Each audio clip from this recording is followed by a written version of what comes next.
I married a romantic CEO. They all waited for me to be abandoned, but he spoiled me like a treasure. You know those moments in life when everything seems too good to be true. Like you're living inside a fairy tale, but deep down, you can't help wondering if the clock is about to strike midnight and shatter it all. That's exactly how I felt the day I married Adrian Carter, a man who seemed like he stepped straight out of a romance novel. Handsome, successful, and unbelievably charming. Adrian was the kind of guy people whispered about at parties. Not just because he was rich or powerful, but because there was something magnetic about him that drew everyone in. But let me tell you this, marrying someone like Adrian didn't just come with love notes and rose petals. It came with judgment, whispers, behind closed doors, and eyes watching my every move, waiting for me to fail. They thought I'd crumble under the weight of his world. What they didn't see coming was how much Adrian would fight to keep me standing. From the outside, our relationship looked picture perfect. The lavish weddings, the designer dresses, the private dinners overlooking city skylines. It was all so surreal. People assumed I had somehow tricked him into loving me, that I must have been after his money or status. Some even went as far as saying I wouldn't last 6 months in his world. And honestly, their words stung more than I cared to admit. Not because I doubted myself, but because I knew what we shared was real. Adrian wasn't just some CEO with a bank account bigger than most people's dreams. He was a man who made me feel seen, valued, and cherished in ways I never imagined possible. Yet no matter how hard I tried to ignore the naysayers, their voices lingered in the back of my mind, planting seeds of doubt that occasionally sprouted into fear. Would I ever truly belong in his world? Adrian, on the other hand, couldn't care less about what anyone said.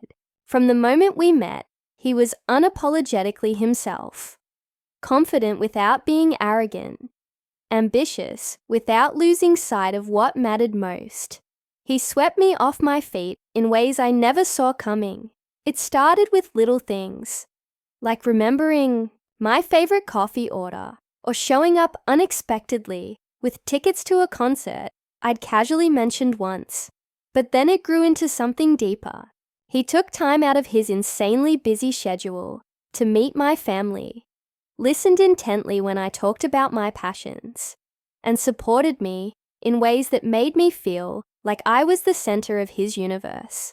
For someone who spent years feeling invisible, falling in love with Adrian felt like stepping into sunlight after years of darkness. Still, I couldn't shake the feeling that happiness this intense always came with a price tag. And then there was his world, the glitz, the glamour, the relentless pace of high society.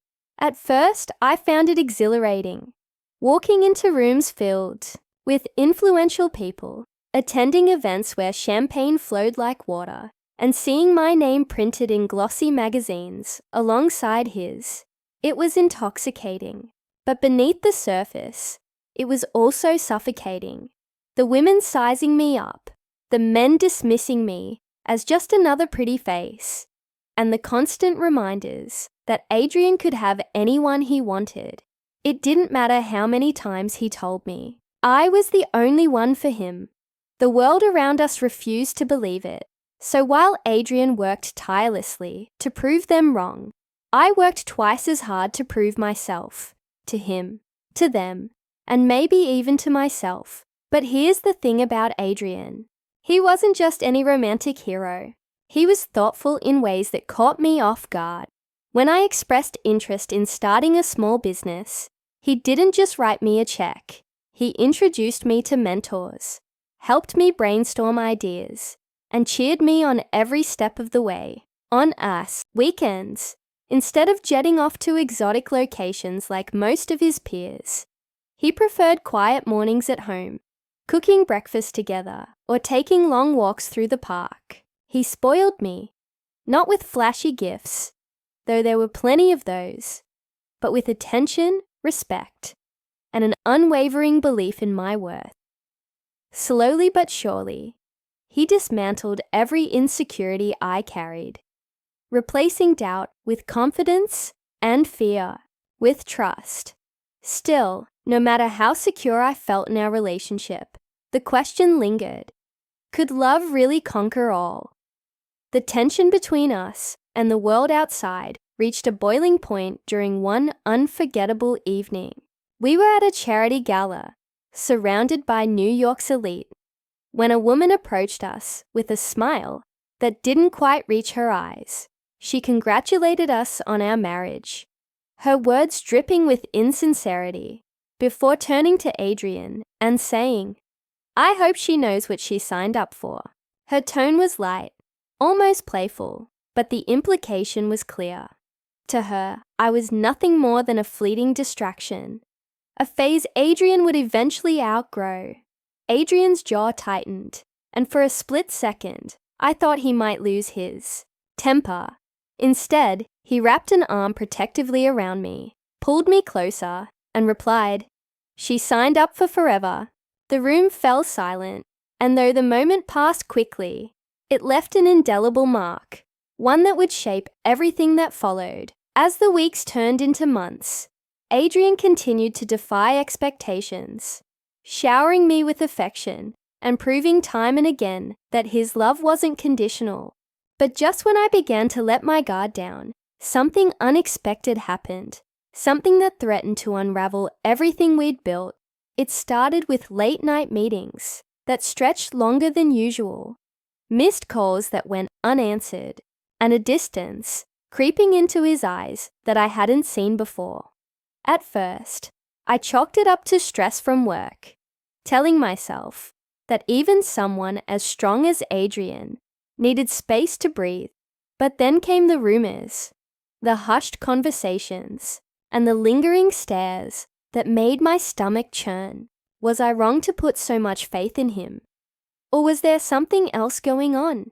Something darker than either of us could have anticipated. Now sitting here, reflecting on everything that's happened, I realize that love isn't just about grand gestures or perfect moments. It's messy, complicated, and often painful. Adrian taught me that love means choosing each other, even when the world tries to tear you apart. But now, facing whatever storm lies ahead, I can't help but wonder, will our love be enough? Because sometimes, the hardest battles aren't fought against outsiders. They're fought within ourselves. And as I brace for what's to come, one thing is certain: nothing will ever be the same again. The more I tried to ignore the growing distance between Adrian and me, the harder it became to pretend everything was fine. At first, it was subtle. A glance at his phone that lingered too long, a sigh when I asked about his day, or an excuse to skip dinner because work needed him. But then came the nights he didn't come home at all. Each time he walked through the door in the early hours of the morning, his tie loosened and his shoulders slumped. I wanted to ask him what was wrong, yet every time I opened my mouth, the words caught in my throat. Fear held me back, the fear that asking might confirm my worst suspicions. Adrian wasn't just any man. He was the CEO of one of the most powerful companies in the city. His world revolved around board meetings, deals, and decisions that could make or break fortunes. It wasn't unusual for him to work late, but this felt different. The spark in his eyes, the one that used to light up whenever he saw me, had dimmed. And while part of me wanted to believe it was just stress, another part couldn't shake the feeling that something or someone was pulling him away from me. The rumors swirling around us only fueled my unease. People whispered about a new project that consumed all his attention. Others hinted at a rival executive trying to undermine him, and some even speculated about a woman who'd entered his life. Every rumor sliced through me like a knife, leaving me questioning not just our marriage, but myself. In an attempt to distract myself, I threw myself into my own work, Starting my small business had been a dream of mine long before I met Adrian, and now it became my lifeline. Designing handmade jewelry gave me purpose, a sense of identity outside of being Adrian Carter's wife. I poured my heart into creating pieces inspired by moments we'd shared, delicate necklaces shaped like stars from our stargazing nights, earrings engraved with lyrics from songs we loved. Customers began to notice, and soon my little shop gained traction online. For the first time in weeks, I felt a flicker of pride. Maybe I didn't need Adrian to define me after all, or so I told myself. But no matter how busy I stayed, Adrian's absence loomed over me like a shadow. One evening, unable to take it anymore, I decided to surprise him at his office.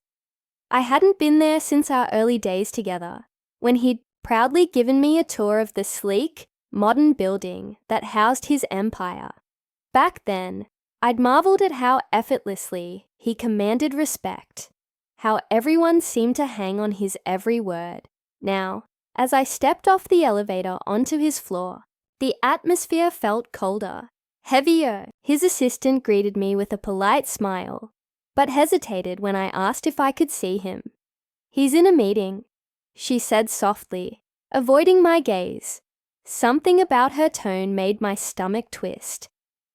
I waited in the lobby, scrolling through my phone to pass the time, until I heard raised voices coming from behind the double doors of his conference room. My curiosity got the better of me, and I moved closer, my pulse quickening. Through the crack in the door, I caught glimpses of Adrian, pacing back and forth, his face pale and drawn. Across the table sat two men I didn't recognize, their expressions grim. "You don't understand," Adrian snapped, his voice sharp with frustration. "If this gets out," he trailed off, running a hand through his hair. Whatever they were discussing, it clearly weighed heavily on him. I wanted to barge in, demand answers, but something stopped me. Instead, I slipped away unnoticed, my mind racing with questions. That night, Adrian came home later than usual. When he walked into the bedroom, I was lying awake, pretending to read. He paused in the doorway, studying me for a moment, before sitting on the edge of the bed. "Hey," he murmured, brushing a strand of hair from my face. His touch sent shivers down my spine. Though whether they were from longing or unease, I couldn't tell. "We need to talk," he said finally, his voice heavy with resignation. My heart sank. Those 4 words carried a weight that terrified me. Before he could say anything else, I blurted out, "What's going on, Adrian? You've been distant, working crazy hours and people are talking." His expression darkened, and for a moment, I thought he might shut me out completely. But then he sighed, leaning forward to rest his elbows on his knees. "It's complicated," he admitted, his voice barely above a whisper. "There's a situation at work, a big one, and it's putting everything at risk. Not just the company, but—" He hesitated, glancing at me with pain in his eyes. "Us." The room seemed to shrink around us as his words hung in the air. "Risk. Us." My mind scrambled to piece together what he meant, but before I could press him further, he stood abruptly, muttering something about needing fresh air. Watching him leave, I felt a wave of helplessness wash over me. This wasn't the confident, unshakable man I'd fallen in love with. This was someone burdened by secrets he couldn't or wouldn't share. And as much as I wanted to believe in us, I couldn't ignore the gnawing doubt creeping into my thoughts. Days turned into weeks, and Adrian grew more withdrawn. Our conversations dwindled to surface-level exchanges, and the intimacy we once shared faded into silence. Meanwhile, the whispers around us grew louder. A tabloid article surfaced, claiming that Adrian was involved in a scandal tied to a major corporate merger. Friends stopped inviting us to events. Colleagues avoided eye contact. And strangers stared openly wherever we went. It was as if the entire world had turned against us, waiting for the inevitable collapse of our marriage. Only this time, I wasn't sure if they were wrong. Yet amidst the chaos, there were fleeting moments that reminded me why I fell in love with him in the first place. Like the morning he surprised me with breakfast in bed, his smile tentative but genuine, or the way he held my hand during a quiet walk, squeezing it gently as if to reassure me. These small gestures gave me hope, even as the storm around us intensified. But hope alone wasn't enough to keep us afloat, not when the truth remained hidden, lurking just beneath the surface. One fateful afternoon, everything changed. I received a call from Adrian's assistant, her voice trembling with urgency. "You need to come to the office right away," she said. "It's important." Panic surged through me as I grabbed my bag and rushed out the door. By the time I reached the building, the parking lot was swarming with reporters, their cameras flashing like strobe lights. Pushing past them, I made my way inside, where I found Adrian standing in the middle of his office, surrounded by documents scattered across the floor. His suit jacket was discarded, his tie undone, and his face etched with exhaustion. For the first time, he looked broken. "What happened?" I asked, my voice shaking. He turned to me, his eyes filled with a mixture of guilt and desperation. "They know," he whispered, his voice cracking. "Everything." Before I could respond, the door burst open, and a group of men in suits stormed in, their faces stern. One of them held up a document, his lips curling into a smug grin. "Mr. Carter," he said, "you're under investigation." As the gravity of his words sank in, I realized this wasn't just about Adrian. It was about us, about everything we'd built, everything we believed in.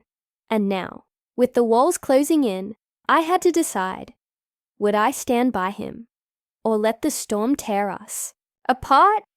The room felt like it was spinning as the weight of those words crashed over me. Adrian, under investigation. My mind raced, trying to piece together what this meant. Not just for him, but for us, the man who had always been so strong, so sure of himself, now looked fragile and vulnerable in a way I'd never seen before. As the investigators began questioning him, their voices cold and clinical, I stepped forward instinctively, placing myself between them and Adrian. "You don't have to do this alone," I said firmly, my voice trembling but resolute. His eyes met mine, filled with gratitude and something else. Relief, maybe, or fear that I might walk away, but I didn't. Not then, not ever. Over the next few days, everything unraveled faster than I could process. The scandal wasn't just about some corporate merger gone wrong. It went deeper, involving allegations of financial misconduct and compromised deals. The media pounced on the story, painting Adrian as a greedy executive, willing to bend the rules for power and profit. Headlines screamed betrayal, corruption, and lies. And soon enough, people were calling me naive for standing by him. Friends stopped answering my calls. Social circles closed their doors. And even strangers online dissected our relationship like vultures picking at a carcass.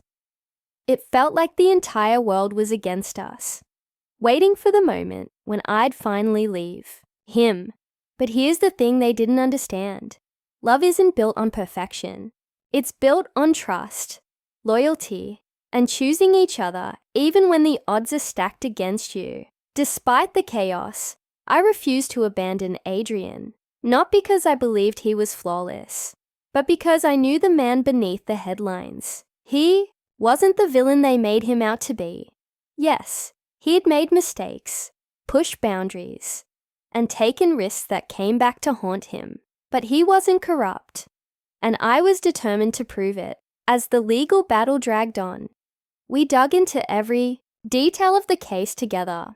Late nights turned into early mornings as we combed through documents, emails, and contracts, searching for evidence that would clear his name. It wasn't easy. There were moments when frustration boiled over, when exhaustion threatened to break us both. But through it all, we leaned on each other, rediscovering the bond that had brought us together in the first place. Slowly, cracks began to form in the accusations against him. We uncovered proof that someone within his company, rival executive no less, had manipulated records to frame Adrian for their own gain. It was a calculated move, designed to destroy him professionally and personally. When the truth finally came to light, it hit like a tidal wave. The same reporters who had vilified Adrian scrambled to retract their stories, and the public narrative shifted overnight. Instead of being labeled a fraud, Adrian emerged as a victim of corporate sabotage.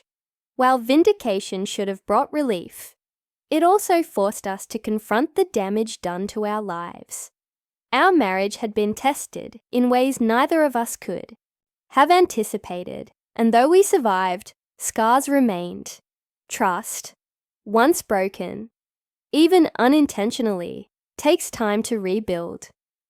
In the aftermath, Adrian stepped down as CEO, choosing instead to focus on rebuilding the company from the ground up. For the first time in years, he seemed lighter, freer. Without the relentless pressure of running an empire, he found joy in the simpler things: cooking dinner together, taking weekend trips to places we'd never visited, and simply being present. As for me, my jewelry business flourished beyond anything I dreamed possible. The pieces I created during those dark months became symbols of resilience, hope, and love, qualities customers connected with deeply. Together, we learned that success isn't measured by titles or bank accounts, but by the strength of the connections we nurture and the values we hold dear. Looking back, I realize how much that chapter changed us, not just individually, but as a couple. Adrian taught me that true strength lies in vulnerability, in admitting when you're wrong and fighting to make things right. And I showed him that love isn't about perfection. It's about showing up, even when the road ahead is uncertain.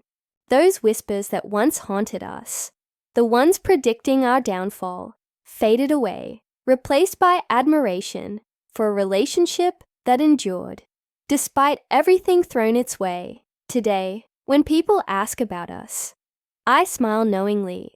They see a successful businessman and his creative wife, living what appears to be a charmed life.